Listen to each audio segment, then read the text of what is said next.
Bonjour à tous, c'est l'Enrolleur et bienvenue au Conseil du MJ. Aujourd'hui, les combats à haut niveau. L'intérêt des combats à haut niveau sera évidemment de réussir à garder les affrontements et les oppositions intéressantes pour votre groupe de joueurs bien rodés qui a des personnages extrêmement puissants sous la main. En général, vous savez ce que votre groupe a l'habitude de faire. À part si vous commencez une campagne avec des personnages niveau 10, ils sont montés de niveau au fur et à mesure de la campagne. Donc vous pouvez appréhender et anticiper ce qu'ils prévoient de faire et les avez déjà mis plusieurs fois dans des situations particulières ou compliquées dans lesquelles vous avez pu les voir agir. Vous pouvez donc réussir à les piéger et continuer à complexifier la tâche pour eux, même dans des situations qu'ils ont déjà connues. Mais là, nous allons parler de créatures à haut niveau. Comment jouer quand 4 aventuriers de niveau 10, par exemple, tombent face à une créature seule? Pourquoi et comment une créature peut réussir à tenir face à 4 surhommes? Commencez déjà par bien lire la fiche technique de votre monstre. Il y a énormément d'informations cachées dedans et il faudra bien décortiquer afin de prendre mesure l'ampleur de la puissance d'une créature. Tout d'abord, évidemment, les caractéristiques. Si une créature a 18 en intelligence, elle n'agira pas du tout pareil qu'une créature qui n'a que 7. Elle sera capable de mettre en place des embuscades, de mentir, de réussir à peut-être manipuler les joueurs, etc. Pensez à tout cela. Vient ensuite, naturellement après les caractéristiques, les compétences. Des créatures ont aussi des maîtrises de compétences, comme vos personnages, et certaines sont particulièrement douées pour certaines choses. La discrétion, la persuasion, l'intimidation ou la perspicacité par exemple. Si une créature est très perspicace, vous pouvez très bien laisser vos joueurs lui mentir pendant plusieurs minutes alors qu'elle sait pertinemment que son score est supérieur au leur et qu'elle est omnisciente sur ce qui est en train de se passer. Une créature avec une forte valeur en discrétion pourra sans problème tendre une embuscade à vos joueurs peut-être. Regardez également la perception passive de votre créature. Elle peut avoir une très bonne perception passive, donc elle a forcément un bon bonus en perception, et dans ce cas-là, elle ne se laissera pas avoir par la tentative de discrétion du roublard par exemple. Votre créature peut également maîtriser certains jets de sauvegarde. Alors ça évidemment, ça ne vous sera pas trop utile jusqu'à ce qu'un de vos joueurs vous lance un sort et vous demande un jet de sauvegarde, mais vous pouvez déjà anticiper sur les points forts de votre créature. Ensuite, il y a la vision des créatures. Tout simplement, est-ce qu'elle voit dans le noir, premièrement. Ensuite, il y a également la vision aveugle, qui permet à votre créature de voir, en quelque sorte, autour d'elle, sans se reposer sur la vue. Elle peut sentir les vibrations du sol, les battements d'ailes d'une créature volante, ou l'air en train de bouger autour d'elle. En tout cas, elle aura une zone de perception aveugle autour d'elle. D'ailleurs, la vision aveugle permet de voir les créatures invisibles. Vous ne vous reposez pas sur votre vue, donc une créature invisible qui passerait dans les 3 mètres autour de vous, vous savez exactement où elle est. Et la vision la plus forte est la vision parfaite. Elle permet de voir au-delà des illusions, de voir les créatures invisibles et de voir également dans les ténèbres magiques. Votre créature peut également être résistante ou même immunisée à un certain type de dégâts. Dans ce cas, peut-être que l'environnement peut l'aider. Par exemple, si vous vous battez sur le flanc d'un volcan et que votre créature est immunisée aux dégâts de feu, eh bien peut-être qu'elle pourra tout simplement marcher dans la lave alors que vos joueurs vont essayer de la frapper. Et eux prendront des dégâts et pas vous. Ou tout simplement, peut-être que si vous avez plusieurs créatures sous la main, un sort de boule de feu pourra toucher tous les adversaires, mais pas votre créature, immunisée aux dégâts de feu encore une fois.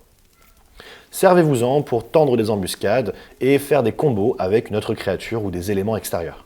La dernière caractéristique que tous les monstres ont est une vitesse de déplacement. Cela correspond évidemment, comme pour les personnages, à une distance qu'elle peut parcourir à chacun de ses tours. Mais pensez également à regarder les différentes vitesses qu'elle peut avoir. Elle peut posséder une vitesse de vol, d'escalade ou de nage. Cela est très important car cela implique qu'elle peut, par exemple, nager sans être pénalisée et considérer l'eau comme un terrain difficile. Ou escalader de la même manière. Et voler, évidemment, elle sera capable de voler. La vitesse de nage est très importante, car si une créature possède une vitesse de nage, elle n'est pas impactée par le désavantage en combat sous-marin.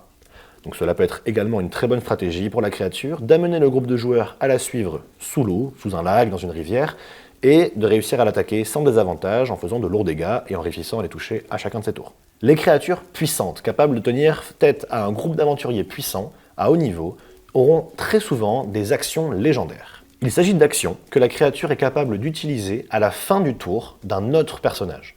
C'est-à-dire qu'elle a son tour normalement, et quand un des personnages finit son tour, elle est capable, souvent, de faire une attaque, un jet de perception, de s'envoler, en tout cas elle sera capable d'agir à la fin du tour d'un de vos joueurs.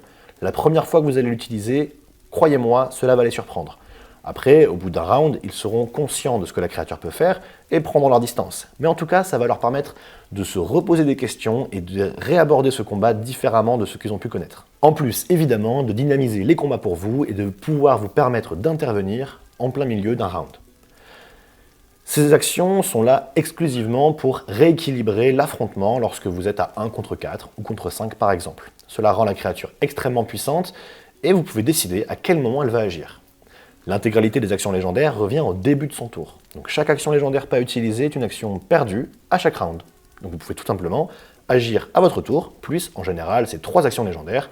Cela vous permettra de faire 3 attaques en plus de celles que vous faites pendant votre tour. Attention, lisez bien la description des actions légendaires car certaines vont prendre 2 voire 3 actions d'un coup. Enfin, il y a également les résistances légendaires. Rien à voir avec les dégâts cette fois, mais une créature dotée de résistance légendaire peut décider de réussir un jet de sauvegarde contre un effet néfaste si elle le souhaite. Une fois qu'elle a lancé son dé et qu'elle l'a raté, évidemment. Cela permettra évidemment de changer le cours du combat. Imaginons que votre ensorceleur lance un sort de bannissement sur votre dragon et que finalement, ils disent juste « Non, je reste là ». Exactement. Le combat va pouvoir continuer. L'ensorceleur aura l'impression d'avoir raté et dépensé un sort puissant, et vous pourrez le surprendre en l'attaquant et en le griffant juste au tour d'après. Et évidemment, vous pouvez vous amuser en tant que maître du jeu à décrire ses actions pour rendre la créature encore plus effrayante et inquiétante pour vos joueurs. Dites à votre ensorceleur, ton sort commence à marcher, tu vois le corps du dragon qui disparaît, et puis d'un coup, le regard du dragon se plonge dans le tien. Tu entends sa voix dans ta tête, et le dragon reste là. Et pour terminer sur ces actions légendaires et puissantes, il y a également certaines créatures qui possèdent des actions d'antre. Elles sont assez rares, mais quand vous en avez sous la main, cela peut réellement changer le cours du combat. Une action d'antre est un événement qui se passe lorsque le décompte d'initiative passe à 20. C'est-à-dire que vous faites votre tour de combat, et une fois que le tour est terminé, vous recommencez votre initiative à 20, et là, un événement survient. Le faites pas au premier tour, faites-le après le premier tour, comme ça vos joueurs auront l'impression d'être à nouveau surpris, et vous pourrez réellement les mettre en difficulté après un premier tour de combat. Cela va vraiment rebattre les cartes et leur faire se poser des questions. Vous pouvez également créer ce genre d'action. Pas forcément pour déséquilibrer un combat non plus, mais par exemple, sans parler de faire des dégâts, juste imaginons que vous êtes dans l'antre d'une araignée, et que peut-être des petites araignées passent, vont et viennent dans la toile tout autour d'eux. Peut-être qu'à chaque début de tour, des araignées jettent leur toile sur certains des adversaires, et peut-être que certains des joueurs vont se retrouver entravés pour un tour. Vous ne faites pas de dégâts, vous n'allez pas complètement déséquilibrer le combat, mais s'ils ratent leur jet, ils vont passer un tour à ne pas pouvoir bouger. Ils pourront agir, mais pas bouger. Par exemple, j'ai fait affronter à mes joueurs un dragon. J'avais créé des actions d'antre pour ce dragon. Au début de chacun des tours, des éclairs sortaient des murs de la caverne et venaient frapper les joueurs. Le tour d'après, les éclairs partaient et venaient frapper le dragon et lui rendre des points de vie. Cela a rallongé considérablement le combat et a rendu l'affrontement épique, et je suis passé à ça de tous les tuer. C'était un combat vraiment ouf. Un tour près, il me le fume, un tour près, 3 attaques, 3 mecs devant moi avec 2 PV. Fumé. Putain, pas grave, la prochaine fois. Enfin, et le dernier point dont je vais parler dans cette vidéo pour appréhender les créatures à haut niveau, c'est la magie. Certaines créatures sont capables de lancer des sorts, et cela vous permettra de faire des combos exceptionnels avec les différentes compétences. Tout simplement, si votre créature est capable de lancer le sort Ténèbres et possède une vision parfaite, une vision aveugle, elle ne sera pas impactée par ce Ténèbres. Vous pouvez très bien le lancer sur vous-même, plonger au milieu du combat, et voir toutes les créatures autour de vous, tous les personnages désemparés et désorientés pendant que vous les attaquez sans problème. Un deuxième exemple très important est le sort Silence. Imaginons qu'une créature lance au tout début du combat, ou même avant qu'il commence, un sort de silence autour de vos aventuriers. Les mages ne pourront pas lancer de sorts à composante verbale tant qu'ils sont dans le silence. S'ils ne s'en rendent pas compte de suite, ils vont essayer de lancer leur sort et ne pourront pas le lancer. Le sort sera même peut-être consumé et pas lancé. Après, évidemment, en fonction de la créature que vous avez sous la main, il y aura des sorts de contrôle très puissants ou même des sorts de dégâts qui pourront changer le combat. Mais ça, je ne vais pas tous les énumérer. Il y en a évidemment de nombreux et vous pourrez tout simplement vous renseigner avant que le combat commence pour savoir ce que votre créature est capable de faire. J'espère que cette vidéo vous a plu, que vous avez de nombreuses idées pour compliquer la vie de vos héros et que vous serez capable de divertir des joueurs à haut niveau maintenant. Je vous dis à la prochaine et bonne session. Ciao!